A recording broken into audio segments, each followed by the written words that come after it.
Pragmatically, Madam Chairperson, what about the issue of the youth?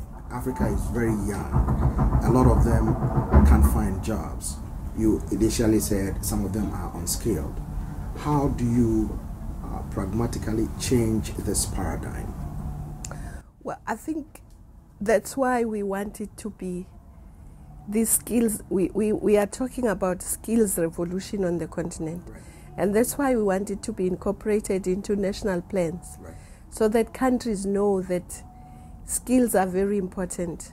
Because if we skill our young people, my view is that they'll figure out what to do with the rest. But if we don't skill them, they will end up on these boats in the Mediterranean, trying to go and look for greener pastures. Yes, migration has always been and will always be, but it should be out of choice, not out of desperation. So for young people, we think skills are the most important. Secondly, the emphasis on industrialization is also about creating jobs for young people, because it's in the value chains that you create more jobs. So industrialization is critical for young people. We are also looking at education and harmonization of standards and so on, so that young people can move freely on our continent. Their education, their qualifications should be acceptable across the continent. So there is work going on around harmonization. So there are practical things that are happening. Of course, this is a big problem. It will not be solved overnight.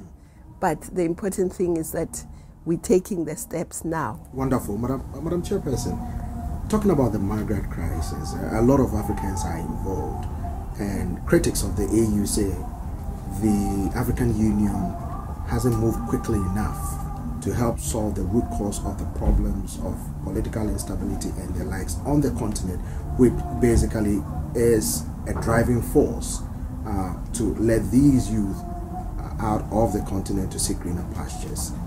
What say you about these criticisms? You know, I think the AU cannot move into a country and take decisions about who citizens vote for and who they don't vote for.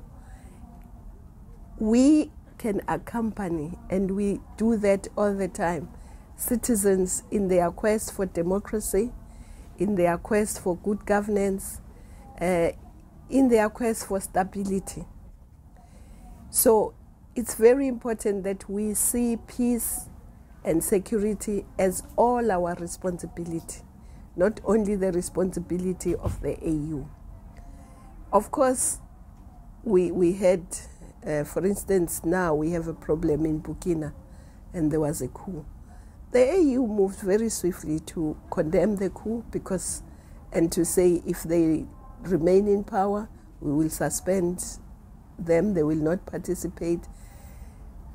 But it is doable, and if the citizens also want democracy, it becomes easier. So it's a partnership that we must have with everybody, governments, civil society, voters in a country, and the AU. We can have peace if we all work together.